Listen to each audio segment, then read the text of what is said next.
Hi, I'm Kyle. Welcome to Willingworth. In this video, I'm going to walk you through the process of creating a customized estate plan using Willingworth's online platform. This video is designed for people who are single, engaged, divorced, or widowed, and have children. To begin, we're going to click any of the Get Started buttons on the Willingworth website. That will take us to the process page. On this page, you're going to see each step of the process. Now, we know that people don't do estate planning every day, and so we've made this process as easy as possible. So you'll begin with qualification. And what this is 4 questions that are designed to make sure that a Willingworth plan will work for you. After that, you'll create a login, which allows you to access the questionnaire and save your progress in the questionnaire. Then you'll enter the questionnaire, which is a series of questions that are designed to collect the information we need to create your plan. Once you're finished with that, you'll go to checkout, where you'll enter your payment information, and then your documents will be emailed directly to you. Once you've received your documents, all you have to do is print them and then follow the signing instructions that are included with your document package.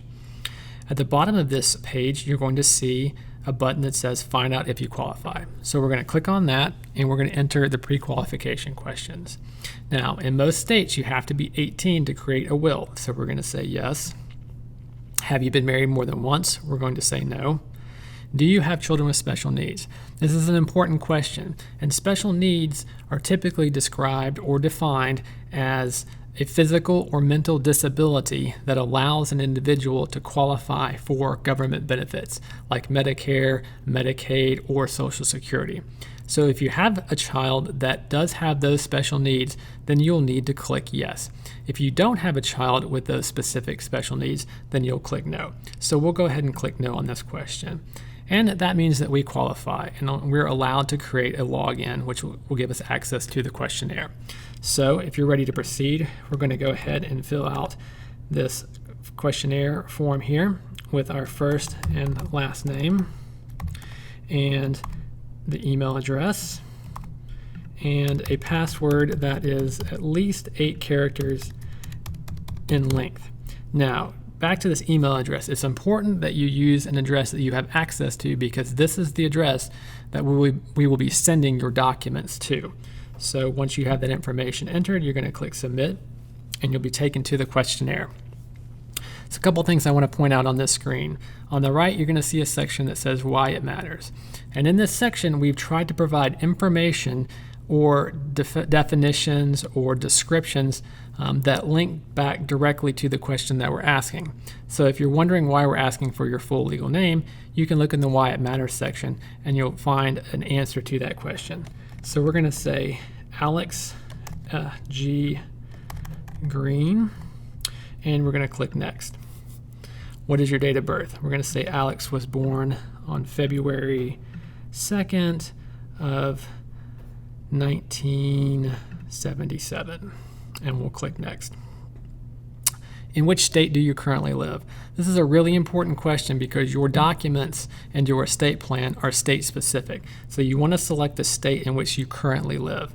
We're going to say Alex lives in Colorado. What is your relationship status? You've got 7 options. This video is designed for people who are single, engaged, divorced, or widowed. So we'll just say single. Click Next. Do you have children? We're going to say yes, we do have children. How many children do you have? For the sake of this video and to make it easy, we're just going to say we have 1. So then we're going to list the child's information. So we're going to say Alice G. Green. And we'll provide their date of birth. So we'll say June 16th of 2014. And then we'll click Next. And we're finished with section 1. Now, in section 2, you're going to select the people who are going to be responsible for implementing your plan. So you're going to select a person that's going to carry out the instructions in your will. You're going to select a person that will help manage your finances if you are unable to do so. And you're going to select a person who will help implement your medical decisions if you are unable to do so. So we'll click Next. Who would you like to implement the instructions in your will? Now, this is another great time to look at the Why It Matters section, where you'll see that many people who are single select a parent, a sibling, a close relative, or a trusted friend to fill this role. So we're going to say that Alex chooses his father to be the primary person to implement the instructions in his will, and his name is William G. Green. And to be the backup, let's say that he selects his brother, John G. Green. And then we'll click next. Who would you like to care for your children if you die or are otherwise unable to care for them before they reach 18?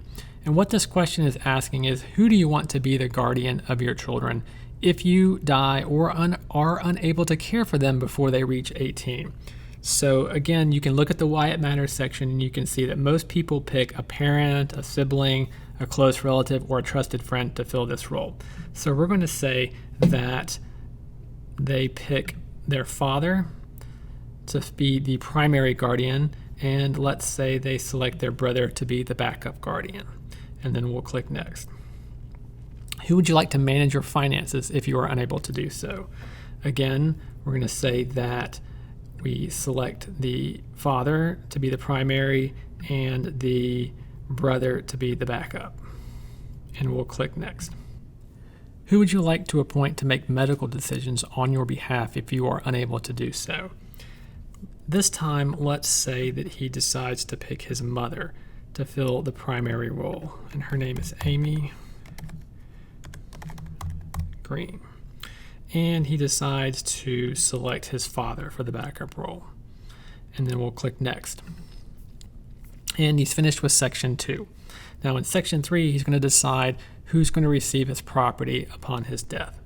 So we'll click next. Now the first place that Alex's property is going to go is to his children. Now in this situation, there's only one child, so all of the property would go to that one child. If there were multiple children, then the property would go to each child in equal shares. After that, Alex has the ability to carve out a special gift for a charity or a special organization or an individual that he would like to leave a gift to. And then finally, personal property can be left to individuals or organizations in the personal property memorandum, which is attached to the will. So we'll click next. This next question can get a little bit confusing, so I want to take a minute to add some context. If your children are under the age of 25, your will automatically creates a trust for their benefit. And if you were to die before they reach age 25, your assets would be held in that trust for their benefit. Now, they would have access to the money in the trust and the property, but it would be managed by a trustee. And that trustee is responsible for supervising those assets to make sure that they are there for your children when they need them. And this question is asking, at what age would you like your children to receive all of the assets that are held in the trust? And if you look at the why it matters section, you'll see that most parents select an age between 35 and 40 to have all of those assets distributed to their children. So we'll scroll down here and we'll select an age, and let's just say we select 35, and then we'll click next. Would you like to carve out a special cash gift in your will for an organization, charity, or individual? If you'd like to do that, you can click Add Gift, and you can select between a charity, an individual, or an institution. Let's say we pick charity, and we're going to make a donation to the American Red Cross. And we're going to skip address. We'll say they're in Colorado, and we're going to leave them $1,000, and we'll click next. Now you'll notice that you're not allowed to move to the next question because with the American Red Cross there may be multiple chapters, and so we'd like to have an address so that we can specifically identify that institution. So we'll just say 123 Main Street, and we'll say they're in Denver, and zip code is 12345, and we'll click next. And that's it. You finished the questionnaire. The last section is the review section. So we'll go ahead and we'll click review. And this will take us to all of the questions and all of the answers that we've completed throughout the questionnaire. So you want to look and make sure that you don't have any typos, that the information that you've entered is correct. And once you've done that, by scrolling to the bottom of the page, you will see the payment button. You click go to payment and it takes you to the payment screen. All you have to do here is enter your credit card information and click pay. Once you do that, you're going to receive an email that confirms your payment, and then in about 3 or 4 more minutes, you're going to receive a second email that has all of your documents as well as a set of signing instructions. So you're just going to download those, print them out, and then follow the signing instructions. And that's it. I hope you've enjoyed this video. I hope it's been helpful. If you have any questions, please contact us at support@willingworth.com, and we'd be happy to answer those.